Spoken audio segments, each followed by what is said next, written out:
संस्कार धानी की पावनधरा में वृंदावन से पधारे युग प्रवर्तक ब्रजबिहारी सरकार अनिकेत कृष्ण महाराज ने हमारा इंडिया न्यूज चैनल से खास चर्चा की। इस दौरान उन्होंने आने वाली पीढ़ी को संस्कारवान बनाने का संदेश दिया और कहा कि पहले व्यक्ति को स्वयं संस्कारी बनना होगा, तब हम आने वाली पीढ़ी को संस्कारवान बना सकेंगे। वहीं उन्होंने सनातन धर्म की रक्षा को लेकर कहा कि हमारे पूर्वज पहले घरों में रोजाना रामायण पाठ और श्रीमद्भागवत गीता के अध्यायों को पकर सुबह और शाम के समय पूजन पाठ कर धर्म में वातावरण का संदेश दिया करते थे। लेकिन अब ये परंपरा हमारे घरों से धीरे धीरे खत्म होते चली जा रही है, जिसके लिए तमाम संत, शास्त्री, पंडित और महाराज आदि इस परंपरा को जारी रखने के लिए धर्म जागरण का कार्य कर रहे हैं। खास चर्चा में मध्य प्रदेश के नरसिंहपुर जिले के ग्राम थैमी में जन्मे युग प्रवर्तक ब्रजबिहारी सरकार अनिकेत कृष्ण महाराज ने बताया कि उन्होंने 9 वर्ष की आयु से धर्म और अध्यात्म से ज्यादा लगाव होने के चलते अपना घर परिवार छोड़ दिया था और अपने धर्म व संस्कृति की रक्षा का संकल्प लेकर जगत गुरु शंकराचार्य स्वामी स्वरूपानंद सरस्वती महाराज का सानिध्य प्राप्त कर उनके शिष्य बनकर धर्म ज्ञान अर्जित किया और उसके बाद वह अपने धर्म की रक्षा के लिए जुट गए। अनिकेत कृष्ण महाराज ने चर्चा में बताया कि उनका प्रमुख उद्देश्य धर्म जागरण के कार्य के साथ साथ समाज को नशामुक्त बनाना है।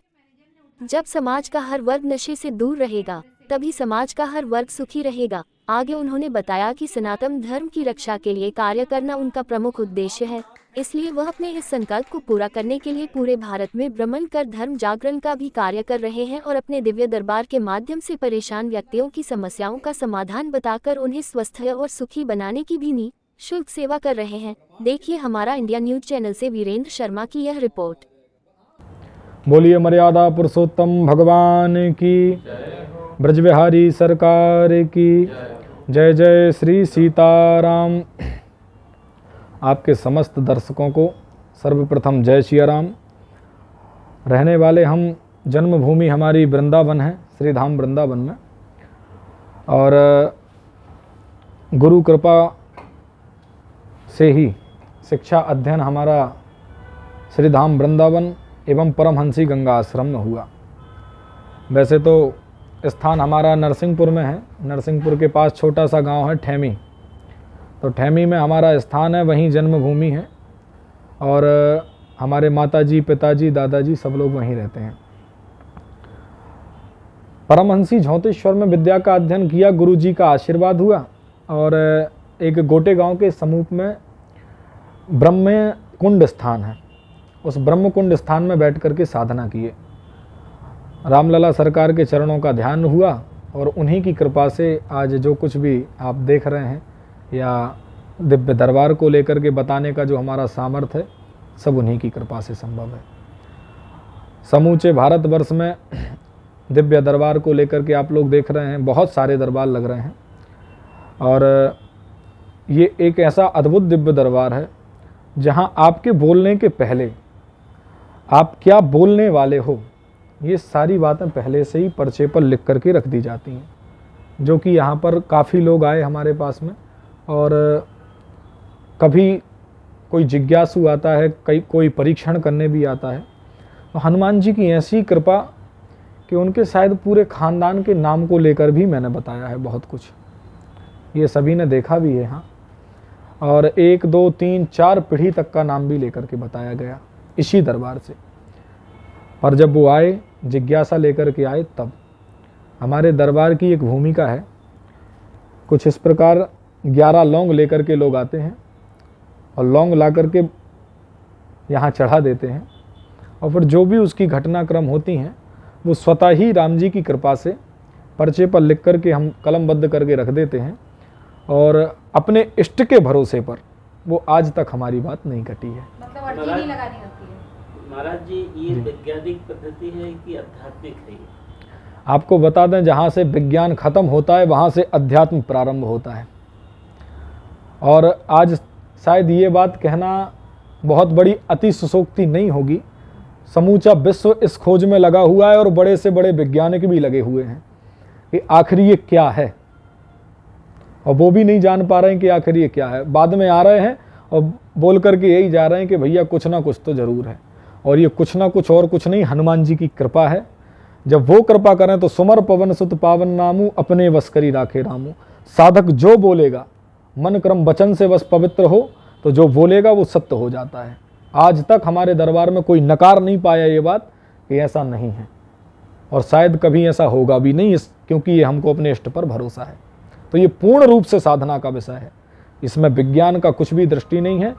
विज्ञान अपनी जगह है और अध्यात्म अपनी जगह है। महाराज जी, हिंदुस्तान में बहुत प्रकार की समस्याएं हैं जी, तो क्या ये अध्यात्म के जरिए ये इनका हल है क्या? हाँ, बहुत अच्छा प्रश्न किया है आपने, और हम इस प्रश्न की सराहना करते हैं। लोग ये बात हमसे काफ़ी लोग कहते हैं कि महाराज जी क्या फिर जब आप ही लोग झाड़ा में सब काम चला रहे हैं, आप ही के झाड़ा में, क्योंकि यहाँ कई बार ऐसा अनुभव हमको हुआ है।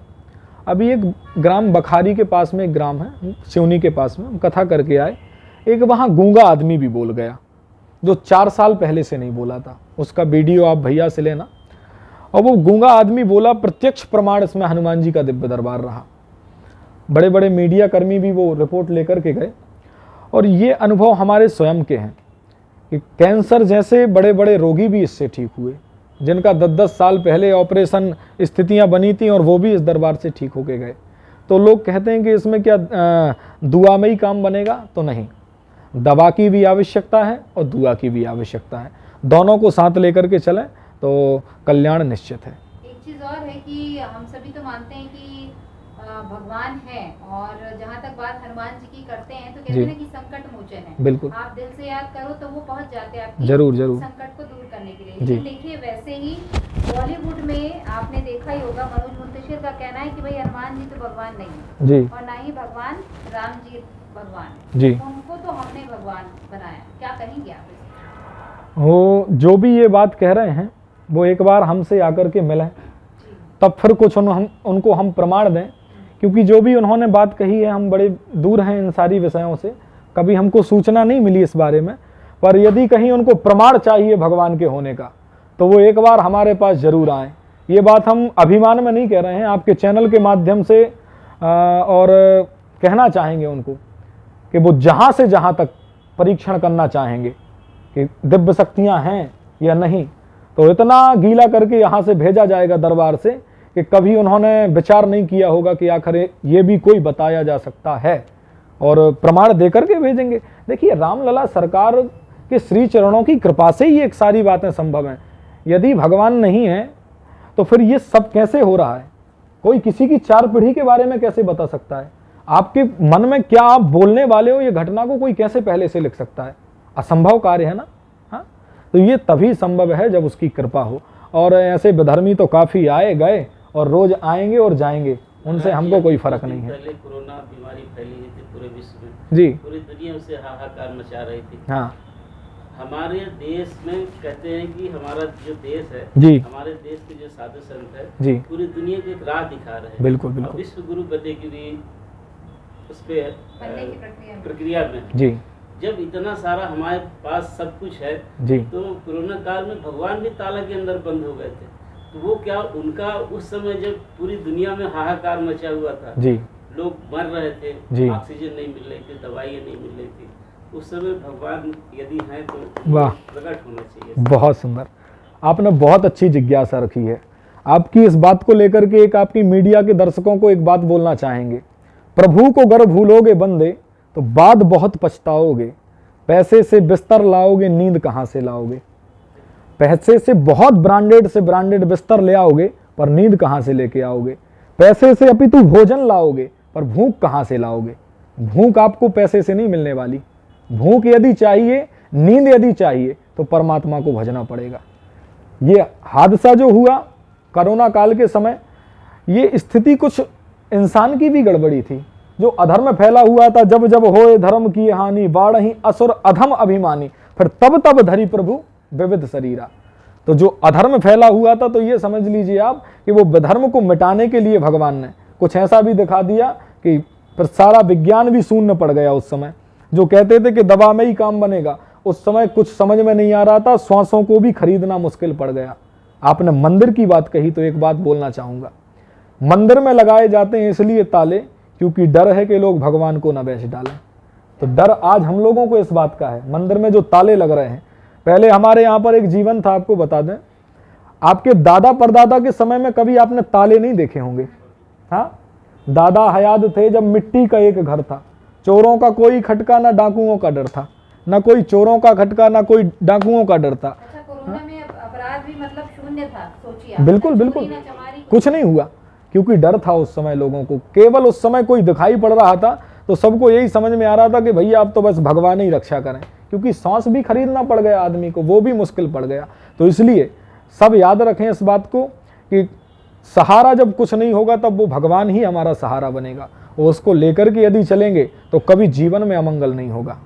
एक सवाल और है जी। कि आप देखते होंगे आजकल एक फैशन का ट्रेंड बन गया है जी। कि लोग बाग कन्हैया जी को गोद में लिए ट्रेन में भी सफर कर रहे हैं, जी कहीं शादी पार्टी में भी जा रहे हैं। जी हम कहते हैं वो ठाकुर जी है। जी चलिए ठीक है, आप उनको अपना किस भावना से लेके जा रहे हैं वो आपकी भावना, लेकिन जी। भगवान को हर समय ट्रेन में यहाँ वहाँ, मतलब आप स्नान भी नहीं किए, खा भी रहे हैं, आपके साथ में गोद में बैठे हुए, तो ऐसा करना उचित है क्या? वाह, बहुत अच्छा प्रश्न किया बहन आपने। और एक बार इस विषय को लेके हमने कथा में भी कुछ लोगों को बोले थे। जी। ये एक प्रकार का वास्तव में ये फैशन चला हुआ है, और ठाकुर जी हमारे, वैसे कुछ माताओं का ये भाव भी होता है कि वो अपना लल्ला मान करके उनको ले जाते हैं, तो भाव के भगवान हैं ये बात हम मानते हैं, पर भगवान की जो प्रतिष्ठा है, जो स्थान है, वो उनका बना रहना चाहिए सदैव। उनको जगह जगह लेकर के हम नहीं डोल सकते हैं, क्योंकि हमारे यहाँ विधान है कि मूर्ति की पूजा हम लोग नहीं करते हैं। मूर्ति में जब प्राण प्रतिष्ठा है, यहाँ भेड़ा घाट में हजारों मूर्तियां रखी हैं दुकानदार के पास में, पर वो दुकानदार कभी हजारों मूर्तियों में कभी अगरबत्ती भी नहीं दिखाता है, और एक छोटी सी शिवलिंग वही अपने मंदिर में रखा हुआ है और उसकी पूजा करता है, क्योंकि यहाँ प्राण प्रतिष्ठा होती है। मनोजूत्र जुगता माजस्य बृहस्पतिर जगनमिमन तनो त्वरिष्ठन जन्यगुं समीमन दधातु विश्वे देवास इहमादयंता मोम प्रतिष्ठा। और देवताओं को बुलाया जाता है कि इस मूर्ति में आकर के हम आपका प्राण डाल रहे हैं, और तब वो आ जाते हैं, तो वो जागृतियां हम लोग उसको पर भगवान कहते हैं। पाषाण की पूजा नहीं करते हम, जागृतियां होने के बाद पूजन करते हैं, तो ये नहीं करना चाहिए उनको। वैसे सवाल और है जी, आजकल आप फिल्म सीरियल जी। ये सब आप देखते होंगे, जी। इसमें हमारे हिंदू धर्म के देवी देवताओं को उसमें उनका चित्रण करके जी, उनकी वेशभूषा स्वरूप को सब कुछ बदल दिया जाता है। जी। क्या इसमें संत समाज ऐसा जरूरी है क्या फिल्म सीरियल में हमारे देवी देवताओं का चित्रण हो, उसमें उनकी प्रस्तुति हो? जी। तो क्या संत समाज ऐसा कुछ ऐसे फिल्म प्रोड्यूसर या जी। जो भी निर्माता है इस मूर्ति में आकर के हम आपका प्राण डाल रहे हैं, और तब वो आ जाते हैं, तो वो जागृतियां हम लोग उसको पर भगवान कहते हैं। पाषाण की पूजा नहीं करते हम, जागृतियां होने के बाद पूजन करते हैं, तो ये नहीं करना चाहिए उनको। वैसे सवाल और है जी, आजकल आप फिल्म सीरियल जी। ये सब आप देखते होंगे, जी। इसमें हमारे हिंदू धर्म के देवी देवताओं को उसमें उनका चित्रण करके जी, उनकी वेशभूषा स्वरूप को सब कुछ बदल दिया जाता है। जी। क्या इसमें संत समाज ऐसा जरूरी है क्या फिल्म सीरियल में हमारे देवी देवताओं का चित्रण हो, उसमें उनकी प्रस्तुति हो? जी। तो क्या संत समाज ऐसा कुछ ऐसे फिल्म प्रोड्यूसर जी। या जो भी निर्माता है उनको सख्त निर्देश या कोई ऐसा आप लोग मंच बना के जी। कि हमारे देवी देवताओं को किसी भी फिल्म या सीरियल में, अब किसी भी रूप में बहुत सारी ऐसी फिल्में आई, जैसे अभी जी। आदि पुरुष आई, और जी। भी ऐसी फिल्में हैं पुरानी, जी। तो जिसमें कहीं ना कहीं हम हिंदू धर्म के लोग उसको अपने भगवान को अपमानित होते हुए देखते हैं। जी। तो इसके लिए कुछ आप मैसेज देना चाहेंगे? हाँ, बहुत अच्छी बात है। ये जो कर रहे हैं ये सारे विधर्मी लोग हैं, मेरी दृष्टि में तो सनातन के विरोधी हैं, क्योंकि कुछ समय पहले हमारे ऋषि मुनि जब एक यज्ञ अनुष्ठान करते थे, तो उसमें कुछ दैत्य आ जाते थे उनकी यज्ञ को नष्ट करने के लिए, और आकर के उसमें मलमूत्र तक उस यज्ञ कुंड में डाल देते थे, ताकि इनका हवन नष्ट हो जाए, ताकि कार्यक्रम इनका विनाश की ओर चला जाए। तो ये विधर्मी थे जो सनातन को लेकर के मजाक बनाते थे। आज भी ये कुछ विधर्मी हैं, और वो हरि उल्लाह वाले वो काम कर रहे हैं। हाँ, तो उनकी गलतियां हैं। आप लोग कुछ ऐसा प्रयास करेंगे, 100% करेंगे जी। प्रयास हालांकि अभी बहुत से लोग कर रहे हैं इसके लिए प्रयास, सनातन को लेकर के, जैसे हमारे धीरेन्द्र जी आगे बढ़ रहे हैं, और देखिए पूरे भारत में हिंदू राष्ट्र, ऐसा हल्ला, ऐसा डंका, हनुमान जी की कृपा किसी जी। काम को नियंत्रित करने के लिए बकायदा कानून होना चाहिए। हाँ, कानून तो होना चाहिए तो सरकार पे ऐसा कानून हो, कड़ा कानून हो जी, कि जिससे कोई उस कानून का उल्लंघन न कर पाए। देखिए तमिल तेलुगु फिल्मों में भगवान की कोई भी चित्रण नहीं होता, उसमें नेचुरल पे दिखाया जाता है। हमारी हर फिल्म, हर सीरियल में भगवान का, हाँ, आपको एक भगवान का कोई प्रस्तुति दे देते हैं, उसमें कुछ भी कर ठीक देना। ठीक, आप अच्छी बात बोल रहे हैं। विषय ये है इस बात को लेकर के बोलना भी चाहेंगे, भारत सरकार से निवेदन भी करेंगे। हमारे यहाँ एक सिस्टम है कोर्ट में कि एक गीता जी हम लोग गोविंद ने जिनको गाई हैं, उन पर हाथ रखवा के शपथ लेते, बोले जो कहेंगे सच कहेंगे, इसके अलावा कुछ नहीं कहेंगे। जबकि जिससे वो कसम खिलवाई जा रही है वो गीता का मतलब ही नहीं जानता है कि ये गीता क्या है। तो गीता का जब उसको मतलब ही नहीं है तो उसको हाथ रखने में, झूठ बोलने में कोई बड़ा विषय नहीं है, वो रख सकता है उस पर हाथ, वो झूठी भी कसम खा लेगा। तो ये हमारे देश का विधान है, जिस गीता को कोई जानता नहीं हो उस पर हाथ रख के कसम खिलवाई जाती है। अपील ये है, निवेदन ये है कि उस गीता को हर स्कूल में यदि रखी जाए और वो पुस्तक को जिसको गोविंद ने गाया है उसका मतलब जब समझेंगे तब डरेंगे। हम लोग छोटे छोटे थे, बोल देते थे दादाजी वहां मत जाया करो, वहां प्रेत भूत रहते हैं। तो हम लोग आज भी वहां से निकलते तो हमारे मन में डर होता है कि नहीं होता है? हाँ, तो डर तब होगा हमको उसके प्रति, झूठ बोलने में तब हमको डर होगा जब गीता को जानेंगे। अभी केवल साधारण वो एक पुस्तक की तरह है जो वो मानते हैं कि कहीं भी घर में, हर घर में रखी रहती है। तो उसके लिए सरकार को हम जिम्मेदार ठहराएंगे और वो काम यदि करें सनातन को लेकर के तो थोड़ा बढ़ाएं इन सारी चीज़ों को, कि यदि कोई धर्म विरोधी कोई काम कर रहा है सनातन को लेकर के तो तत्काल उनको खड़े होना चाहिए और उसके खिलाफ कोई एक्शन लेना चाहिए। एक चीज और है कि आज की पढ़ाई में वो नैतिक शिक्षा जो हम बचपन में पढ़ते थे उसकी कमी पाई जाती है। बिल्कुल पाई जाती है। नैतिक शिक्षा से एटलीस्ट ये होता था कि समाज में आपको किस प्रकार से व्यवहार करना है जी।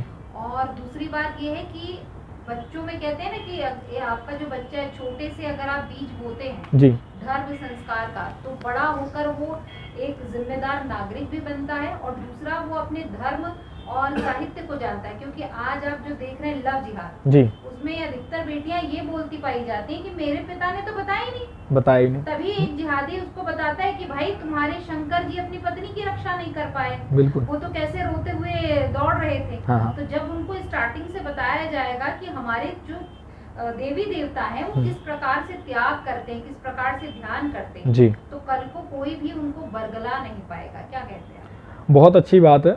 और घर घर में पहले एक हमारे यहाँ नियम था, हमारे पूज्य माता जी, पिताजी, दादा दादी जी रामचरितमानस का रोज अध्ययन करते थे, चौपाइयाँ सुनाते थे, उसका अर्थ बताते थे, हम लोग भी बैठ कर के सुनते थे और उस कारण से एक अलग ही अनुभूतियाँ, जागृतियाँ हम लोगों के जीवन में थीं। आज हम लोग थोड़े पढ़ लिख करके एक अलग लाइफ जीने लगे हैं और बस कुछ उसी का कारण मुझे दिखाई पड़ता है कि हम लोग संस्कार से स्वयं विहीन हैं। जब तक हम स्वयं संस्कारी नहीं बनेंगे तब तक हम अपनी आने वाली पीढ़ी को कैसे संस्कारवान बनाएंगे। आज आप लोग जितने बैठे हैं इतने तक फिर भी ठीक है, आपको अपनी आगे आने वाली पीढ़ी से क्या कुछ उम्मीद है कि वो भगवान की फोटो रखेंगे कि पूजा करेंगे? बिल्कुल उम्मीद नहीं है हम लोगों को। कारण यही है उसका, क्योंकि हम स्वयं संस्कार को लेकर के नहीं चल पा रहे हैं। जब हम चलेंगे तब जाकर के हमारे बच्चों को हम संस्कारवान बनाएंगे।